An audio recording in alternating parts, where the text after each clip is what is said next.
Olá, meus amigos do canal Critica Brasil, sejam todos bem-vindos. Senhoras e senhores, nós estávamos falando nesta semana sobre a decisão do ministro Nunes Marques, o Cássio Conká, que decidiu afrontar o Tribunal Superior Eleitoral. O plenário do TSE havia cassado 3 ministros bolsonaristas e o Cássio Nunes, com a decisão monocrática, absolveu eles e devolveu o mandato para eles. E apressadamente o presidente da Câmara, Arthur Lira, já afastou o deputado que estava ocupando o lugar dele e reimpulsou o deputado bolsonarista. Só que agora a ministra Carmen Lúcia pediu urgência para verificar este que foi tido aí como inusitada decisão do ministro Nunes Marques, o Cássio Conká.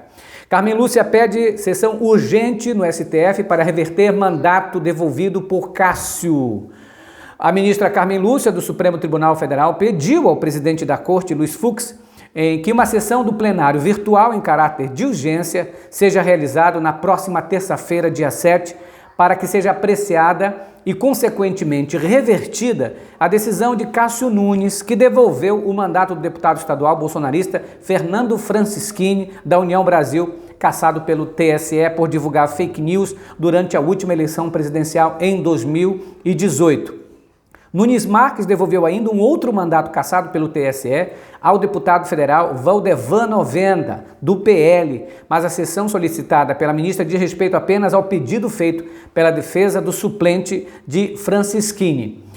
Agora, olha isso, o que ela afirma nessa situação é: Cássio Nunes Marques, na opinião de praticamente todos os juristas brasileiros especialistas em direito constitucional no Brasil, diz que ele violou abertamente preceitos constitucionais e a própria competência do Supremo Tribunal Federal ao tomar iniciativa descabida e estapafúrdia de anular uma decisão do plenário do Tribunal Superior Eleitoral, que foi feito por 6-1, determinou a cassação do mandato de Francischini. Por decisão monocrática, um integrante do STF não pode suspender decisões colegiadas de tribunais superiores. Essa é uma regra básica e primária do conhecimento de toda a magistratura nacional. O que o Nunes Marques fez foi anular uma decisão do plenário de uma corte superior. Era como se todos os ministros do STJ tivessem se reunido, votado alguma coisa e um dos ministros do Supremo simplesmente anulassem. Se é uma decisão do plenário, quem tem que anular é o plenário do Supremo Tribunal Federal. Senão o negócio fica frouxo e não existe mais decisão jurídica cabível. Ela diz: sua postura no entendimento de analistas políticos foi a de clara submissão aos desejos do presidente Jair Bolsonaro, que exigia a recondução de seus aliados aos mandatos cassados, sobretudo no caso do paranaense removido da Assembleia Legislativa do Paraná por divulgar mentira. O que Nunes Marques fez, apelidado carinhosamente por nós de Cássio Conká, é o que o Bolsonaro queria. Primeiro, dá uma decisão favorável ao bolsonarista. Segundo, faz com que os ecos do Bolsonaro, a gritaria que o Bolsonaro faz contra o Tribunal Superior Eleitoral, contra a Suprema Corte, sejam ecoados em várias partes, porque o ministro Nunes Marques anula uma decisão do plenário do TSE e faz pior, e faz com que este eco do Bolsonaro ganhe força entre os bolsonaristas que atacam já a Corte. Com essa decisão, Nunes Marques enfraquece o STF, enfraquece o TSE e, sobretudo, dá eco aos gritos e ataques de Bolsonaro às cortes brasileiras, principalmente no ano eleitoral. Então esperamos que agora a decisão veio já do ministro Fux, que diz o seguinte: Fux marcou para dia 7 sessão para analisar a decisão de Nunes Marques sobre Francischini. Então já está marcada a decisão no STF, que vai tomar uma medida ali final sobre a decisão do ministro Nunes Marques, que, pelo que tudo indica, entrou para obedecer Jair Bolsonaro e não obedecer às leis. Até mesmo André Mendonça, que a gente achava que iria ser um faz-tudo do Bolsonaro, se mostrou um ministro meio que independente. Aliás, o ministro André Mendonça está se mostrando um homem de caráter. Espero que continue assim, ademais das minhas críticas a ele.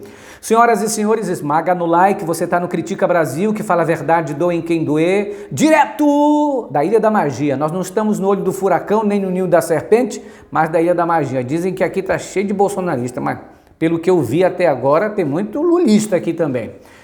Olha, Bolsonaro disse que vai a debate e se Lula for, eu fecho agora, ele disse. O presidente Jair Bolsonaro respirou fundo hoje, tomou coragem e disparou ao ser perguntado por repórteres em Foz do Iguaçu se ele iria aos debates televisivos depois de várias negativas. Ele disse, eu fecho agora, se o Lula for aí, eu vou junto com ele aí. Olha aí, passando por Lula a responsabilidade. Na realidade, o presidente Lula já tinha dito que iria a todos os debates, que só faltaria caso Bolsonaro não comparecesse. Porque aí seria estranho, não é? Os dois que estão primeiro nas pesquisas, Lula na frente e Bolsonaro atrás, de acordo com todas as pesquisas eleitorais, inclusive a pesquisa queridinha do Bolsonaro, a Paraná Pesquisas. Então o Lula diz, eu vou e quero que o Bolsonaro compareça. Agora, se ele não for, eu vou para quê? Porque ali os dois no confronto. Vai deixar o Ciro Gomes, o coronel, falando sozinho? É complicado, né? Aí rapaz, eu mamo na teta de onça, rapaz, não tenho medo de nada não, enfrenta os dois ali, rapaz. Olha, nós sabemos que esse debate, eu gosto de debate, desde os 15 anos que eu acompanho os debates na televisão e gostaria de que o que o Lula propôs fosse estabelecido. O que o Lula propôs foi que as televisões passassem simultaneamente o debate para que todos pudessem assistir, em forma de pool, onde as televisões se unem para transmitir um único evento, no caso, o debate. Vamos ver no que vai dar. O Bolsonaro está falando isso porque está sendo pressionado, as pessoas estão falando que ele é medroso, que ele é fujão. Aliás, a alcunha de preguiçoso já pegou. Tanto pegou que o Palácio do Planalto está utilizando agora uma questão para reverter essa alcunha que todo mundo no Twitter, inclusive, está falando, Bolsonaro preguiçoso.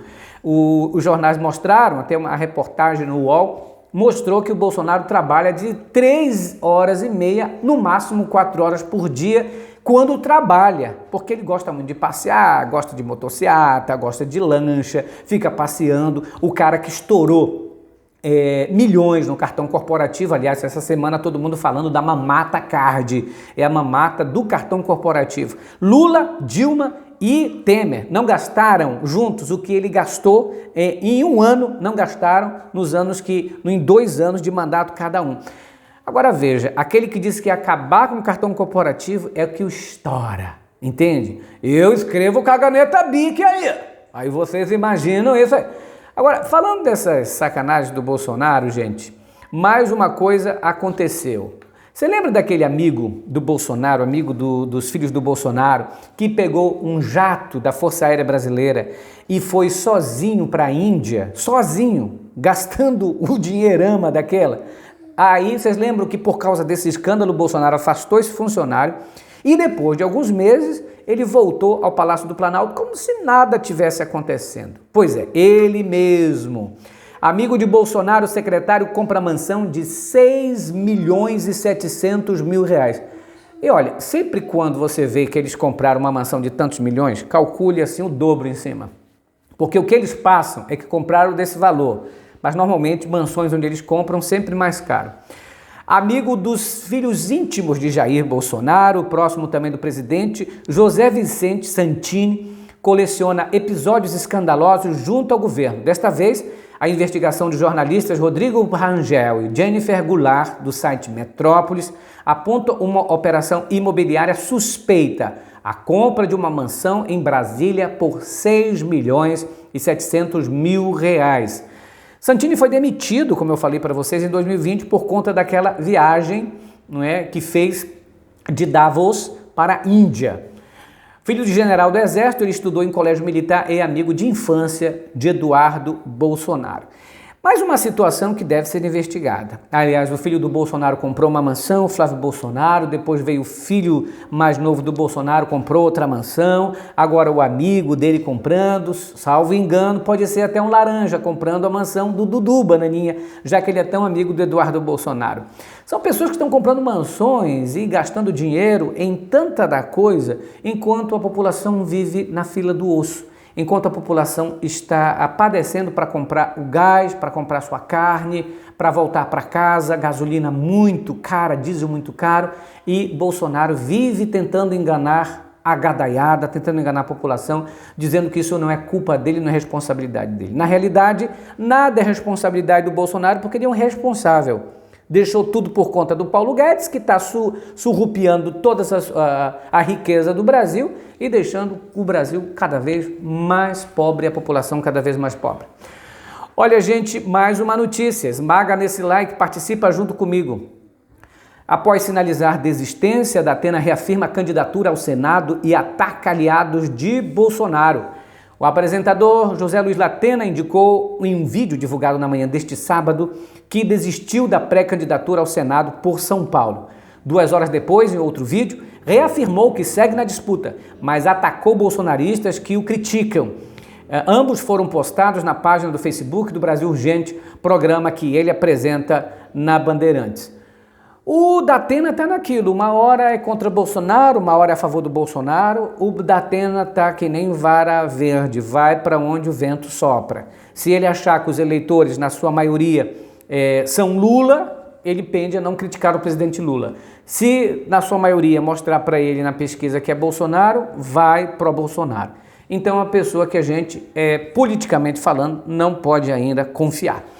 Agora, lembrem que o Bolsonaro é daquele. Hoje está puxando o saco de evangélicos para todo lado, é evangélico para outro, é Jesus para um lado, é Deus para o outro, fazendo do nome de Deus propaganda eleitoral, como se fosse cabo eleitoral. Se o candomblé, eu já afirmei isso aqui, fosse a religião mais popular do Brasil, Bolsonaro estava dançando no terreiro do candomblé. Creiam nisso. Senhoras e senhores, moças e rapazes, esmaga no like, minha gente, vai arrebentando a boca do sapato. Bolsonaro, a gente viu ontem, esse fim de semana, que o Bolsonaro convocou a gadaiada para o caos armado, para tumultuar a eleição. Ele disse, se for possível, vamos para a guerra, vamos detonar. É um camarada que não gosta da democracia, não aceita perder, não sei nenhum resultado, nem aconteceu a eleição, ele já está dizendo que vai perder, está jogando a toalha, está querendo levar a população dele para o meio da rua. Vai acontecer com ele o que aconteceu com Donald Trump nos Estados Unidos. Tentou avacalhar a democracia, tentou incitar os trumpistas para invadir o Capitólio. O que aconteceu? Foi mandado embora. Rei morto, rei posto. Seu Bolsonaro, contenha-se, né? Contenha-se. Se sair a sua vitória, você não vai dizer que a urna eletrônica estava certa? Agora só está errada se sair a sua derrota? Gente, espero que Bolsonaro seja derrotado para o bem do Brasil. Eu até acredito que o próprio Bolsonaro vai votar 13. Bolsonaro tenta empurrar para Lula, como eu falei no início, essa situação do debate. Pesquisas internas mostram que rótulo de preguiçoso colou em Bolsonaro e Planalto acende sinal de alerta. Média de 3,6 horas trabalhadas por dia e dezenas de folgas autoconcedidas entre jogos de futebol, viagens para lazer, passeio de jet ski, não sobra muito tempo para Bolsonaro trabalhar. A postagem foi feita nesta sexta-feira pela equipe do ex-presidente Lula nas redes sociais. Um meme apelida o presidente de Vagal da República. A gente sabe quem é Jair Bolsonaro. 28 anos como deputado federal, 2 projetos apresentados e muita vagabundagem, muito roubo. Ele roubava o que podia. Ele podia roubar ali o dinheiro dos funcionários, roubava, passava a mão. Podia inflar o preço, ali o que ele comprava na gasolina, fazia isso. Aliás, o próprio Ciro já desafiou ele para processá-lo, que ele vai provar que ele era ladrão. Critica Brasil, falando a verdade, doa em quem doer. Se inscreva no canal, participe junto comigo. Grande abraço, a gente volta amanhã. Espero que essa semana, agora a partir de segunda-feira, a gente já comece a fazer as nossas lives de volta. Tchau, pessoal. Beijo no coração. Fiquem com Deus. Tchau.